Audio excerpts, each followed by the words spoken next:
Walmart has been caught stealing from everyday hard-working Americans at every single different Walmart.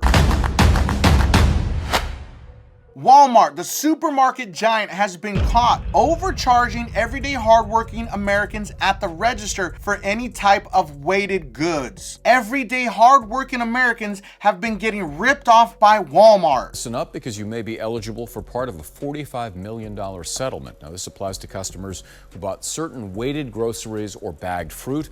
A class action lawsuit claimed that Walmart overcharged customers for those products.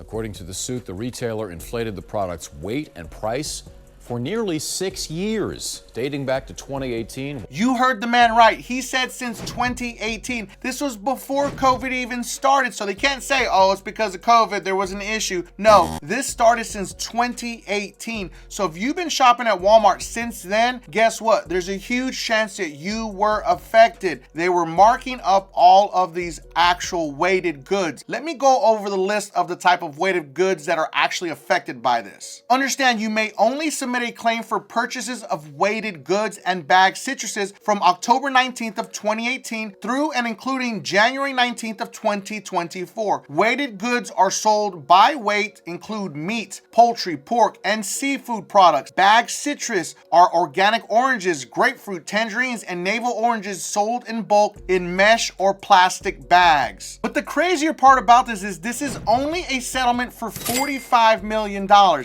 mean, that's crazy that I say only $45 million, but in all reality, this should be in the billions considering how many Walmart stores there are across the United States and how many Walmart stores there are across the world, because this doesn't just affect people in America, it affects people in Canada and in other countries where Walmart actually has stores. So who's really winning here? Is it the consumers or is it the actual attorneys that filed this and took whatever they can get from Walmart when, of course, like I said, they should have been going for millions, and of course, Walmart is still denying this and not actually acknowledging or admitting to anything. Now understand, there is a $500 payout for this settlement if you decide to join it, if you have proof with receipts. Now you do not need to have any receipts to actually file a claim, but of course you're going to get less money compared to the maximum that you can get is $500 if you have actual receipts. And people are going to say, that's really stupid. Who saves receipts? This guy, that's who saves receipts, because I know if I'm spending a lot of money in a store, guess what? Something could go wrong. I'm gonna save a copy of my receipt. Now here's the thing. I'm gonna explain to you very clearly that you do not have to join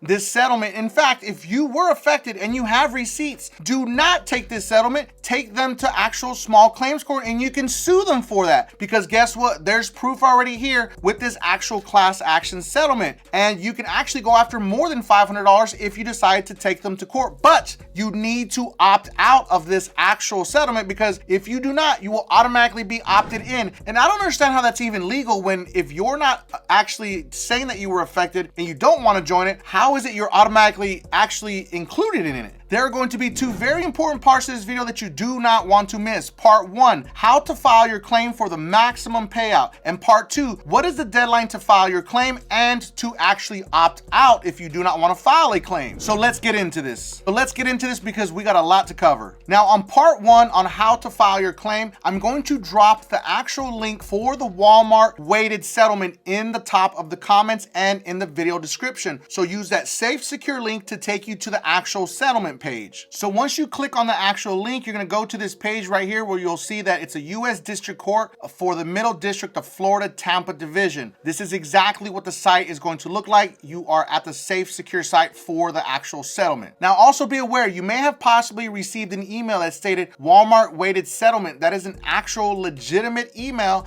and you can actually process your claims through that same link, and it's going to give you some codes on there that you can use to actually submit your claim here. Now once you actually click on the submit claim button, you'll see it's going to ask you if you have a notice ID or confirmation code, because you may have received that through email. But don't worry, if you do not, you can click on the other button that says if you did not receive a personalized notice via email, click below to complete a claim form. Make sure that you stick with me because I'm going to cover how you opt out of this so you can file a lawsuit separately if you'd like to. Now once you get to the submit claim form, you're going to see that it says please add the email confirmation at Walmart weighted grocery settlement settlement.com, so you make sure that you always get any correspondence from them after you send your claim. You're going to enter all of your personal information and include any email and any notice ID or confirmation code if you have it. If you don't, again, don't worry, it's not a big deal. You're going to scroll down, you're going to have two different choices. Option 1 is I don't have any receipts, and then option 2 is going to be I have receipts. Depending on what option you actually choose, it's going to give you a different variety of selections, and you're going to have to input some information, and you're going to possibly have to upload copies of those actual receipts if you do have them. Once you're done filling out all of the information, it's going to ask you what type of payment you would like to accept. Now, you can get a prepaid Visa MasterCard, you can get payment through Venmo or Zelle, or a direct deposit into your bank account. That's up to you. Now, once you choose what payment you actually want to accept, then you'll scroll down to the bottom. It's going to ask you to actually type in your full name, and this is verification and attestation under penalty of perjury. So they're basically saying, don't be lying, because you're going to be held accountable about this. And once you submit it, you have to understand that you're not just going to get payout right out the gate. You will not get paid until the case is actually finalized and closed by a judge. They gather all the information. It's usually about 90 days after it has closed is when they start to send out payments to people. Now, part 2, what are the important dates that you need to know about? Now, you need to file a claim by June 5th if you want to be included in that claim. It must be postmarked by June 5th of 2024. Now, if you want to not include yourself and you want to be excluded from this actual class action settlement, you have until May 22nd of 2024 to exclude yourself so you can sue them separately. The final approval hearing date is going to be June 12th of 2024.